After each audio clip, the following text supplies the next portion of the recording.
Donald Trump doesn't invade countries, he buys leverage. In a world where military might once define superpowers, Trump's approach was radically different. He saw the global stage not as a battlefield, but as a boardroom, one where influence was bought, not conquered. This captures a foreign policy that rewrote the rules of international relations. Instead of sending troops, Trump sent negotiators. Instead of building bases, he built relationships, always with an eye on the bottom line. Where past presidents saw alliances and ideology, Trump saw a global marketplace, assets to acquire, liabilities to manage, deals to strike. Every handshake, every summit, every agreement was weighed for its immediate value to America. He approached the world like a real estate developer, not a statesman. Countries were properties to be appraised, investments to be maximized, or burdens to be offloaded. Nations were valued for their immediate utility to American interests. What can you do for me right now?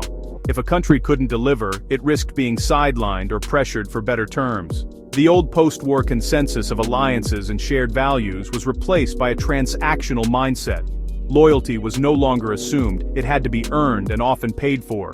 Trump saw the costs of global leadership as bad business, and his return in 2024 made this approach official policy. Diplomacy became deal-making. Every negotiation was a chance to extract concessions. Alliances became service contracts, always up for renegotiation. No agreement was sacred, everything was subject to review, and every partner had to prove their worth. For Trump, leverage was everything. Tariffs, alliances, even territory were tools to extract better terms for America. Every move was calculated, every relationship a potential transaction. Under his leadership, sentiment and history were left behind. Only the best deal mattered. In this new era, America's power was measured not by the size of its military, but by the strength of its bargaining position. In Trump's world, every nation is an entry on a balance sheet, an asset, a liability, or an underperforming property. Assets provide clear benefits, trade, strategic location, or cash. Liabilities drain resources or fail to pay their share. This logic explains his praise for authoritarian leaders who offer deals, and his criticism of democratic allies he sees as freeloaders. Friend and foe are fluid categories, always subject to reappraisal. Alliances and trade agreements are contracts, not commitments. Torn up if they don't serve America's bottom line. This keeps other nations off balance, anxious about their status. The president becomes CEO of America Inc., with foreign leaders as business counterparts. The only question that matters: what's our value on the White House's balance sheet? In 2019, the world was stunned when President Donald Trump floated the idea of buying Greenland from Denmark. This proposal wasn't just a headline-grabbing stunt, it was a window into Trump's asset-based worldview, where everything, even a vast territory, could be seen as a potential acquisition. While many world leaders and commentators scoffed at the suggestion, dismissing it as outlandish or even absurd, Trump saw something different. He saw Greenland as a land of untapped resources, a strategic outpost in the Arctic, and a potential jewel in America's crown. To him, the question was simple: how much would it take to make it ours?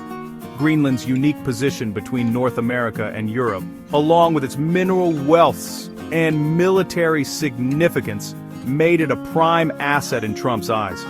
Why spend years negotiating influence when you could simply buy the land outright and secure its benefits forever?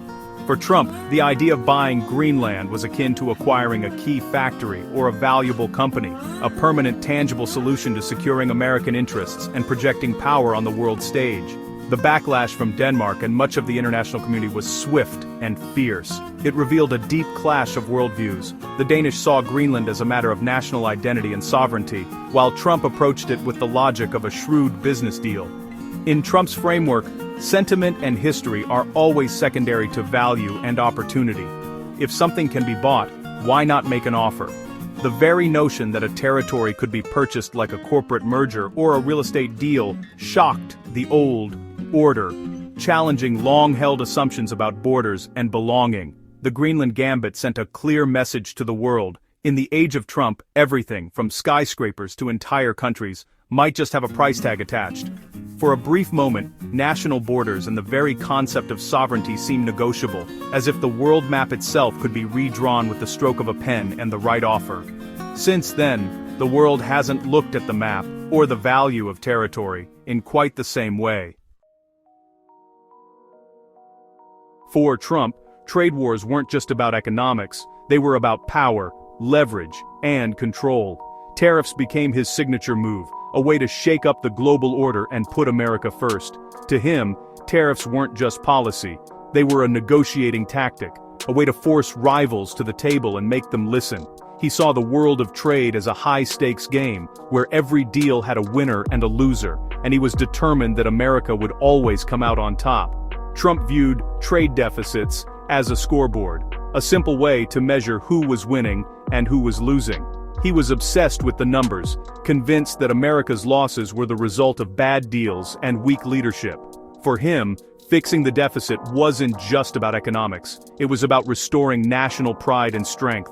Tariffs against China, Europe, Canada, and Mexico weren't just protectionism, they were crowbars to force negotiations. Trump wielded them like weapons, targeting allies and rivals alike, determined to rewrite the rules of global trade in America's favor. By imposing tariffs, he created crises that brought countries to the table, demanding concessions on everything from intellectual property to market access. The threat of economic pain became a tool to extract better terms, and Trump was unafraid to escalate if he thought it would get results. Traditional diplomacy was replaced by brinkmanship and economic coercion. Negotiations became tense, unpredictable, and often personal, as Trump pushed foreign leaders to make deals on his terms. America's vast consumer market became a weapon. Access to it was no longer guaranteed but a privilege to be earned. Foreign companies and governments scrambled to avoid tariffs and keep their goods flowing into the U.S. Every trade relationship became a high-stakes negotiation under threat, with uncertainty hanging over every deal. Allies found themselves treated like adversaries, and adversaries were challenged to give ground or face economic pain. The results were mixed. New deals like the USMCA replaced NAFTA, but the aggressive tactics also strained alliances, sparked protests, and created economic uncertainty for businesses and consumers alike. Tariffs fueled inflation and disrupted supply chains, raising prices for American families and businesses. Yet politically, Trump turned trade into a tool to reward friends, punish adversaries, and rally his base with promises of tough action. Trade policy became a weapon in his arsenal, used to reshape alliances and project American strength on the world stage. The world learned quickly.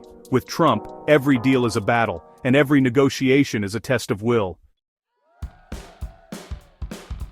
Trump's approach to NATO was pure business, no more sacred pacts, just a protection service with a bill. He saw NATO as a costly arrangement, demanding allies pay their fair share, or risk losing American protection. The alliance became a fee-for-service club, with security guarantees tied to payments. Trump's rhetoric introduced conditionality, shaking the foundation of Article 5. European leaders faced the real possibility of defending themselves without U.S. backing. Spending did increase, but trust and unity eroded. America became an unpredictable, demanding partner, not a reliable leader. Trump forced a reckoning. Alliances would be judged by cost and benefit, not history or values. NATO's future became uncertain in a world where the American commitment was no longer guaranteed. For Trump, sanctions weren't just punishment, they were business leverage. He used America's financial power to force adversaries and even allies to the table. The maximum pressure campaign on Iran aimed to cripple the economy and force a new deal. With North Korea, sanctions were the stick behind the symmetry. Sanctions became a flexible bargaining chip, tightened or loosened as negotiations progressed. This approach forced companies and allies to choose America or the target nation. It spurred efforts to reduce dependence on the dollar, as rivals sought alternatives. Sanctions became a unilateral weapon of economic warfare and negotiation.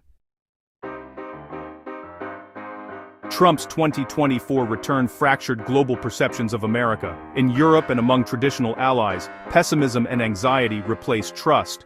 The U.S. was seen as unreliable, its commitment to alliances in doubt. Meanwhile, non-Western powers like India, Brazil, Saudi Arabia, and even China and Russia saw Trump's transactional style as normal, something they could work with. For them, he was a pragmatist, not a missionary for democracy. Some even hoped he'd broker peace in global conflicts. The idea of a unified West faded, replaced by a multipolar world of shifting deals. Trump didn't create these trends, but he accelerated them. The world split anxious old allies, confident new players. America's role was more contested and more transactional than ever.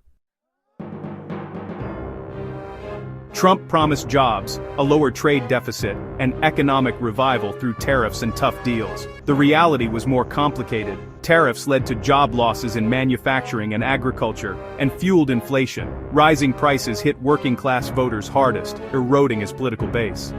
Mass deportations created labor shortages, adding to instability. Globally, constant trade threats pushed countries to reduce reliance on the US dollar.